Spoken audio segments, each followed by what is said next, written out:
This is the Audi S6 e-tron Avant, and I've driven this extensively, and I also have driven the normal A6, not the S version. And today I want to talk about if you should get the S version, what's the positives and what's the negative.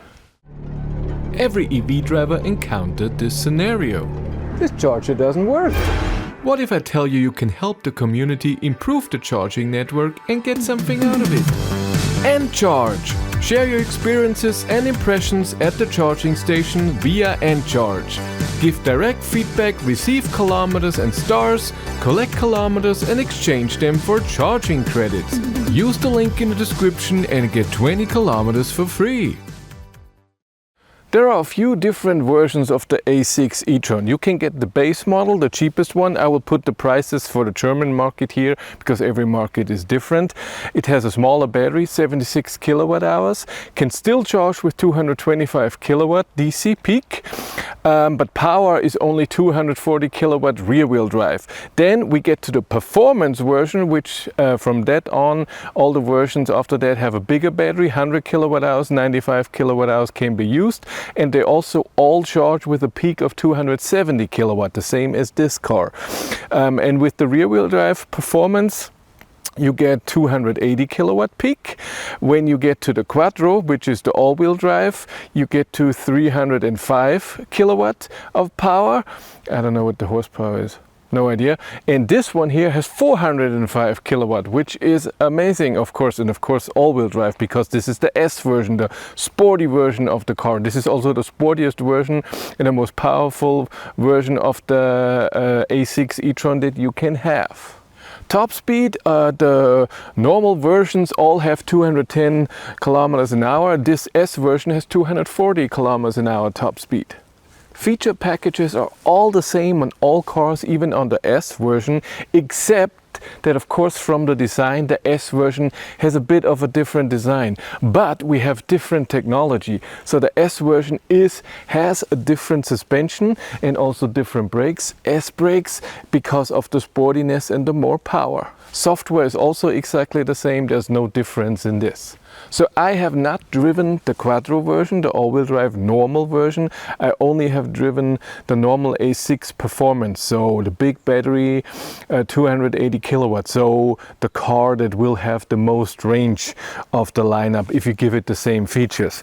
And the big thing that I have noticed in the normal A6 was that yes, it has 280 kilowatt rear wheel drive, and that's not nothing, it's good power. And when I see the acceleration from 0 to 100 kilometers an hour, the number looks really good, but it feels very boring.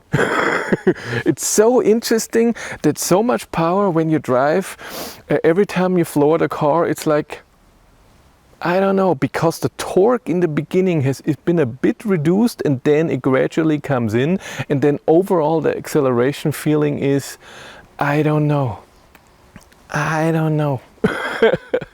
So the normal A6 for me is just a bit boring, and I think the whole car feels like it's made for very, very, very comfortable.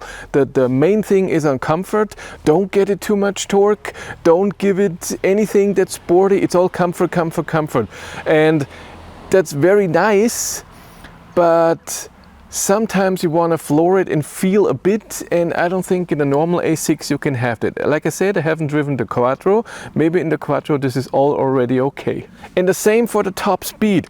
Like I said, everything is comfort, but then at the top speed at 210 kilometers an hour, and even already at 200, because the suspension is more on comfort and less on sport, it's not extremely stable. So 180 is the limit where it's still okay, but then it just gets a bit, I don't know, it's not amazing. And for an A6 Audi, that's, I don't know, for me Audi always feels like they don't compromise. You get comfort but still amazing stability and amazing power. And the normal A6 with the rear wheel drive doesn't do that. And that's why we get to this, the S6. This is power. 550 horsepower. I measured acceleration of 3.86 seconds, 0 to 100 kilometers an hour in launch mode, which you have in every A6, by the way, you have normal power and then more power for acceleration when you use launch mode. And by the way, if you drive in comfort, individual, or then dynamic mode, acceleration is not different. Efficient mode I haven't tested. So really more power is only launch mode. All the other versions 0 to 100 is exactly the same. But the power is there. It feels amazing when you accelerate. When you have to pass someone, it feels amazing. And then it's still comfortable.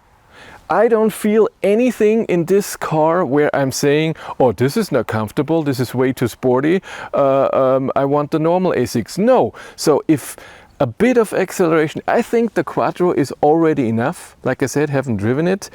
But this is then even better because of more power if you want it and if you want to afford it, of course, because the S version costs already more.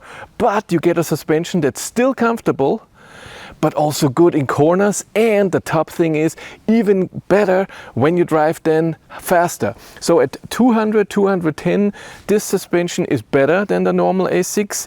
The top speed here is 240, and then at 230 it gets again a bit unstable. Because you're reaching the limit of the car. But when you want to drive 200, this car is better than the normal A6 with this S suspension. I would so recommend that. And then of course the power. I don't know, the Quattro I think has more power, but I think it has the same suspension, so it might be also not amazingly stable at 200 kilometers an hour and above. And I get that for a lot of people you don't care about the top speed, but here in Germany we do. And sometimes that's nice, and it shows also a bit of engineering.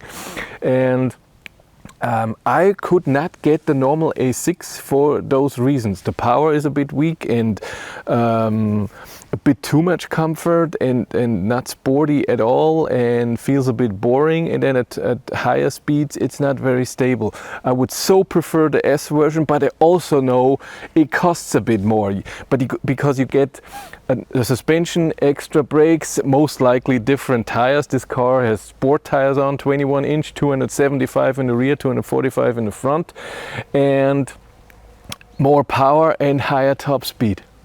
So it's very easy. If comfort is the main thing for you, get the normal A6. And if you want sometimes a bit of power, get the Quattro. And if power is more important and also a bit of cornering and top speed, then the S6. This is really a great machine. I would prefer this if I could afford it, because it's amazing. I love when I get power and I also get a mix. So if I have power and it's still comfortable and I still can drive a bit into corners and I can drive fast and it feels good, for me that's amazing. If a car is just sporty, I'm not a fan. And if a car is just extremely comfortable, I'm not a fan. I want a mix. That's my thing. And the S6 so delivers that. If you want to follow me on Instagram, BatteryLife1, and if you want to support the channel, there's a Patreon link in the description below, and here on YouTube there's also channel membership. And if you want to know what's happening behind the scenes, I have a third YouTube channel, Behind the Battery. But that's it for me. Thank you much for watching. Have a great day and take care. Bye.